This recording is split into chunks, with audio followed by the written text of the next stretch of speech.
Prediker 12 vers 1, de Salomo. Nou wie was Salomo?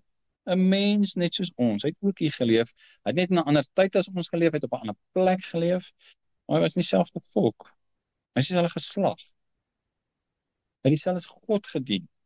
Wat anders was aan hom is, hy het alles gehad wat 'n mens kon hê in hierdie lewe. En daarmee het hy gelewe, en dan sê ons, wow, dit behoort 'n lekker lewe te wees. Ek sal my lewe wil ruil vir sy lewe. Maar wat is sy gevolgtrekking?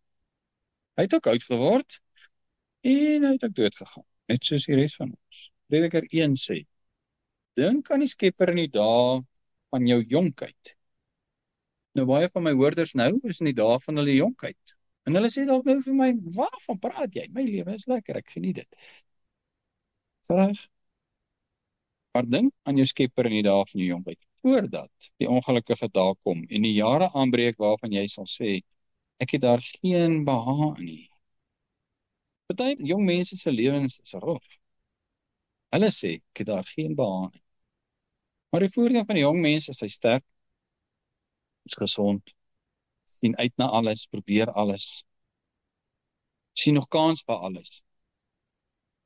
Maar as jy oud geword het, gebeur dit nie meer nie. Vers 2, voordat die son en die lig en die maan en die sterre verduister word en die wolke terugkom na die reën. Nou hierdie is 'n aanduiding van die liggaam. En die dag wanneer die wagters van die huis sal bewe, die huis is die liggaam, en die sterk manne krom word en die malers die werk staak, dis die tande, omdat hulle te min geword het. En die wat deur die vensters kyk, dis die oë verduister word. En die deure na die straat gesluit word, terwyl die geruis van die meel verswak. En die opstaan is die mens as die voeltjies begin sing, en al die tone van die lied dof sal word. Sê, hoor jy daai liedjie? Wat se liedjie is daai? Ek kan hom nie eens hoor nie. 5. Ook sal hy bang wees vir 'n hoogte. Hoekom? En sy afval breek jy heup. En verskriklike dinge sal op die pad wees. En die amandelboom sal nie bloei staan, en die sprinkaan sal homself met moeite voortsleep, en die kapperkruid nutteloos wees, want die mens gaan na sy ewige huis, en die rouklaar sal op die straat ronddwaal. Weet nou wie hy geskryf? Salomo. Hoekom het hy dit geskryf? Want hy het dit beleef. Wat het hy gehad? Alles. As jy dit noem, het hy dit gehad. Nie net wat die stoffelike betref nie, maar ook insig, verstand, aansien, mag, rykdom. Hy sê, wat my oë begeer het ek myself nie ontsien nie. Daar's gehad. Wat sê hy? Dit verander. Dit wat vir jou vreeslik waardevol was, is nou nutteloos, want die lewe het verbygegaan. 6.